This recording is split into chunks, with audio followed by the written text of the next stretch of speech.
तो हमारी उद्देशिका को उच्चतम न्यायालय ने भी अपने शब्दों में कई बार उसकी उपयोगिता समझाई है और भारतीय संविधान का मूल अंग माना है। उच्चतम न्यायालय ने स्पष्ट कहा है सरकार से या संसद से कि जो हमारी भारतीय उद्देशिका है इसमें आप संशोधन तो कर सकते हैं लेकिन इसके मूल ढांचे में कोई परिवर्तन नहीं कर सकते हैं। उसका कहने का मतलब सीधा ये है कि आप जो प्रस्तावना है उसमें परिस्थिति के अनुसार पे शब्दों को जोड़ तो सकते हैं लेकिन उससे किसी को निकाल नहीं सकते हैं। उनका कहने का मतलब है कि उसके जो मौलिक ढांचा है उसमें आप कोई परिवर्तन नहीं कर सकते हैं, स्पष्ट कहा है। और ये भी कहा है कि प्रियम्बल्स का जितना भी आप महत्व अधिक से अधिक समझें और जितनी बार उसको व्याख्यायित करेंगे, जितनी बार उसको समझेंगे, उसमें से हर बार आपको नई समझ विकसित होगी। यानी कि जो संविधान है उसका मूल आधार है।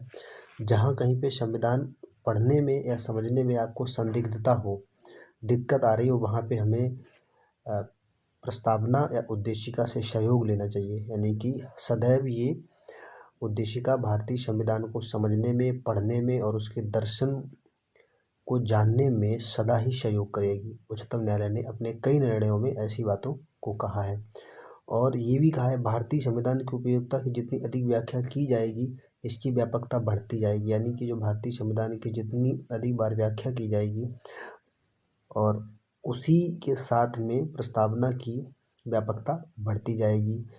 जिस प्रकार से हिंदू धर्म में धार्मिक पुस्तक गीता को मानव के जीवन के विकास के लिए संपूर्ण पुस्तक बताया गया है, उसी तरीके से भारत देश के संपूर्ण विकास के लिए भारतीय संविधान में उद्देश्य प्रस्ताव के साथ में उद्देशिका को समाहित किया गया है। यानी कि इतनी व्यापकता उसकी है, मानव जीवन को संवारने के लिए धार्मिक पुस्तक जैसे गीता है वैसे ही भारत की स्थिति को संवारने के लिए संविधान में और मूल संविधान में अंगीकृत प्रस्तावना में बताया है।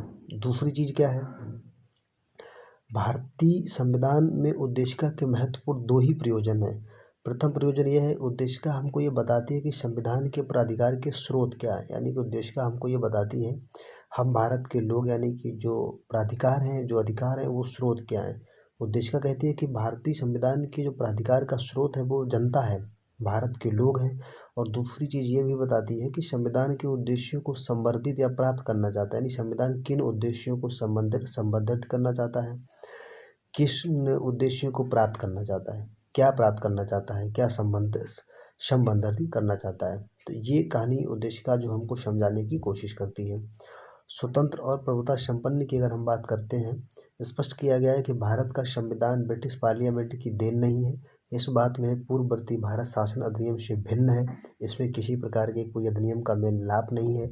इसे भारत के लोगों ने एक प्रमुख संपन्न संविधान सभा ने समवेत अपने प्रतिनिधियों के माध्यम से अभिकथित किया है तथा यह सभा अपने देश के राजनीतिक भविष्य को अवधारित करने के लिए सक्षम थी।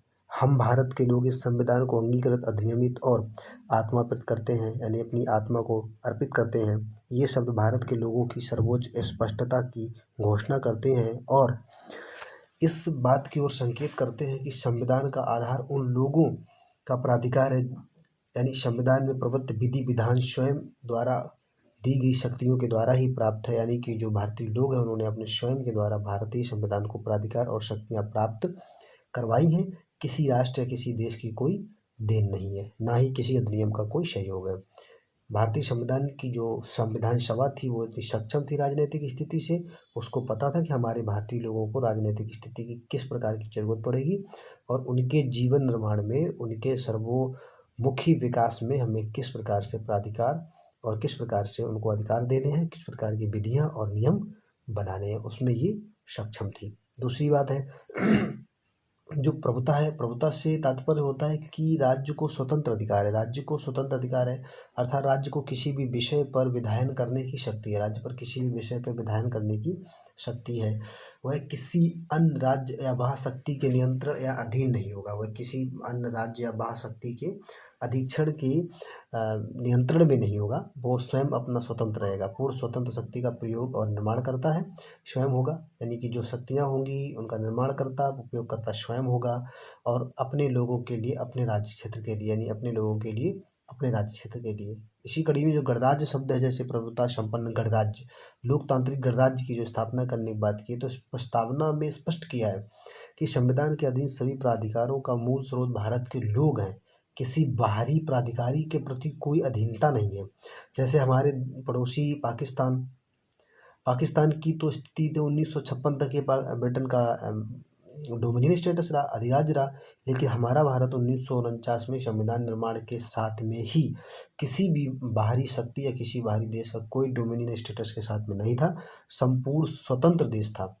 दूसरी चीज, जनता के द्वारा जनता के लिए बनाई गई सरकार में कोई भी व्यक्ति निम्न पद से लेकर के यहाँ राष्ट्रपति तक बन सकता है, यानी कि अवसर की समानता इस प्रकार से हमारे भारतीय संविधान में दी गई है। 26 जनवरी 1950 को जब संविधान प्रवत्त हुआ, इंग्लैंड के सम्राट का भारत में कोई संवैधानिक या विधिक किसी भी प्रकार का कोई प्राधिकार नहीं रहा। तो इसलिए जो हमारे संविधान की जो प्रस्तावना है वो बहुत महत्वपूर्ण है, बहुत मूल्यवान है, जिसके मूल्य की हम कल्पना नहीं कर सकते हैं। और हमारा जो विश्व का सबसे सुंदरतम लोकतंत्र देश भारत है, भारत के ही संविधान में इस प्रकार की उद्देशिकाओं का वर्णन किया जा सकता है। बाकी अन्य किसी भी देश के संविधान से इस प्रकार की कल्पना करना मुझे थोड़ा गलत, अनुचित लगता है, क्योंकि वह मुश्किल दिखता है। तो इस तरीके से हमारा देश विश्व का सबसे सुंदरतम लोकतंत्र बन के उभर रहा है, जिसके लिए हमें हमारे और आपके सभी के सहयोग की ज़रूरत है। धन्यवाद मित्रों, आज के लिए इतना ही रखेंगे। इसके बाद आगे अगली कड़ी में फिर हम लोग मिलेंगे। तब तक के लिए नमस्कार। पिछले एपिसोड में हम लोगों ने संकल्प प्रस्ताव को समझ लिया था, जो हमारे माननीय नेहरू जी ने समझाया था और उसकी व्याख्या की थी, और फिर हमारी संविधान सभा ने उसको 22 जनवरी 1947 को अंगीकृत किया था। उसी उद्देश्य प्रस्ताव का जो वास्तविक रूप जो है, एक लाइन में कहें तो प्रस्तावना के रूप में या उद्देशिका के रूप में निकल के हमारे सामने आया, जो हम समझना चाहेंगे कि उद्देशिका या प्रस्तावना अपने देश में क्या स्थापित करना चाहती है, यानी क्या बनाना चाहते हैं, भारत को कैसा बनाएंगे, भारत के लोगों को क्या देना है, और उनसे क्या जो है हमको उम्मीद है कि उनका व्यवहार कैसा होगा अपने देश के प्रति, अपने लोगों के प्रति, उसको हम इस कड़ी में समझेंगे।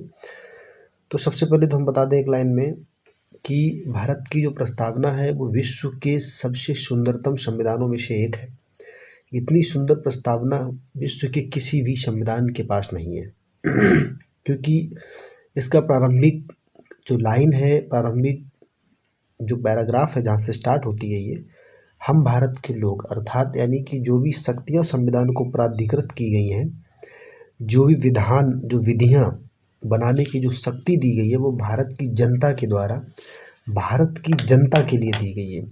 ना कि किसी से उधार लिया गया कोई पिटारा है, ना ही कोई ब्रिटेन सरकार के द्वारा दिया गया कोई ऐसा तोहफा है जिसको हम सीधा एक्सेप्ट कर लें, ग्रहण कर लें और अपने यहाँ लागू कर दें। ऐसा बिल्कुल नहीं है।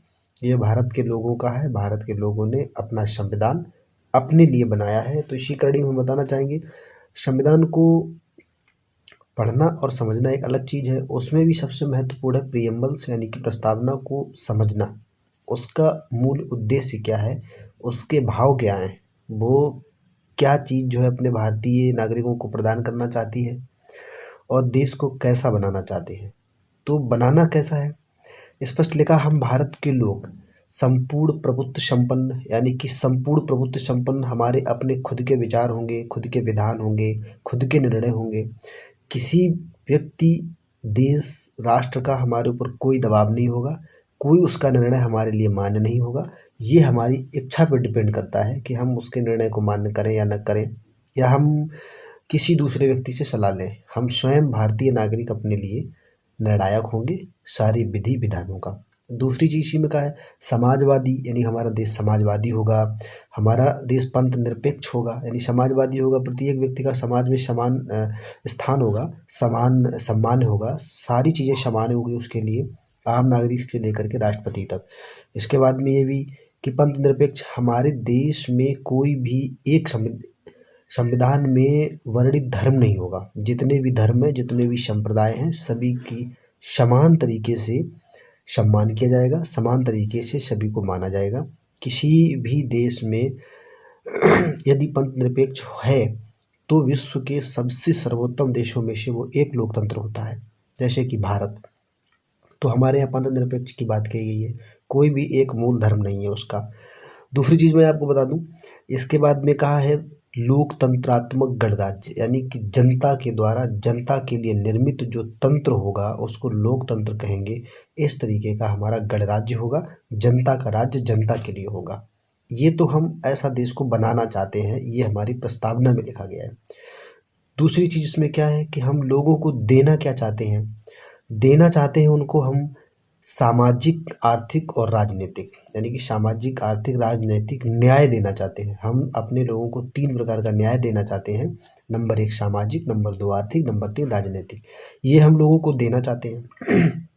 यानी कि इन तीनों विधियों को लेकर के, आर्थिक को लेकर के, राजनीति को लेकर के और समाज को लेकर के सरकार किसी के साथ कोई भेदभाव नहीं करेगा। आर्थिक न्याय का मतलब यहाँ पे कि अगर अर्थ से संबंधित आप परेशान हैं तो आपको आपके साथ न्याय किया जाएगा।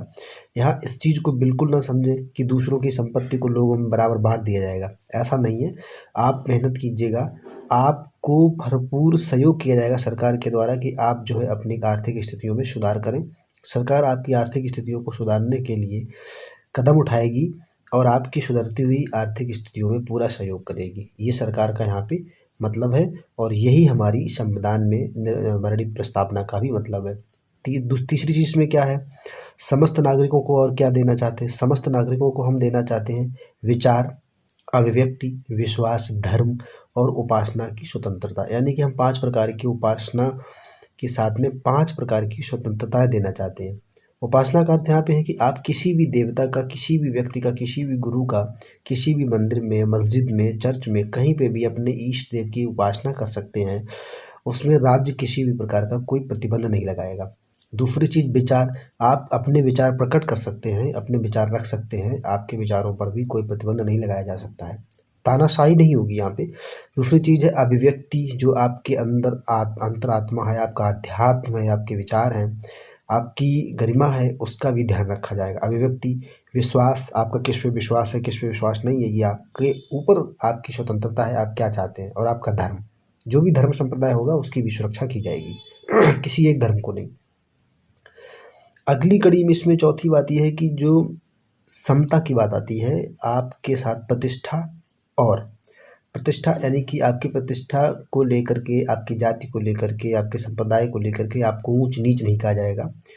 आम नागरिक से लेकर के राष्ट्रपति तक आपकी प्रतिष्ठा और अवसर की समता को किसी भी तरीके से अयोग्य नहीं ठहराया जा सकता है। आपकी प्रतिष्ठा और आपकी अवसर, यानी आपको जो अवसर प्रदान करवाए जाएंगे वो लोक नियोजन से संबंधित किसी भी पद के लिए आपको अवसर के रूप में अयोग्य नहीं घोषित किया जाएगा। ये हमारे भारत की मूल संविधान की मूल प्रस्तावना कहती है। अगली कड़ी में इसमें और कहा गया है, तीसरी, चौथी, 5वीं बातों में कहा गया कि व्यक्ति की गरिमा और राष्ट्र की एकता, यानी कि व्यक्ति की गरिमा का भी ध्यान रखा जाएगा, राष्ट्र की एकता और अखंडता सुनिश्चित करने वाली बंधुता बढ़ाने की सदा कोशिश की जाएगी। और इसी में एक सबसे बड़ी बात ये छुपी हुई है कि लोगों से भी उम्मीद ये की जाएगी कि अपने देश की एकता, अखंडता और आपसी भाईचारे को बनाए रखने की कोशिश करें। समस्त नागरिकों से इस प्रकार की उम्मीद करती है हमारे भारत की संविधान में लिखित या वर्णित जो प्रियम्बल से जो प्रस्तावना है। इसी कड़ी में उच्चतम न्यायालय ने कभी कभी जो है कई वादों में, कई केसेस में जो है हमारी जो प्रस्तावना है, जो उद्देशिका, उसकी व्याख्या की हुई है, उसको हम देख लेते हैं मिनट में। उसने कहा है कि उद्देशिका इतनी उपयोगी है कि उसकी उपयोगिता का जितना वर्णन किया जाए, जितना अधिक वर्णन किया जाए वो कम है, क्योंकि इसका जितनी बार आप वर्णन करेंगे भारतीय संविधान की उद्देशिका का, उतनी ही व्यापकता इसकी बढ़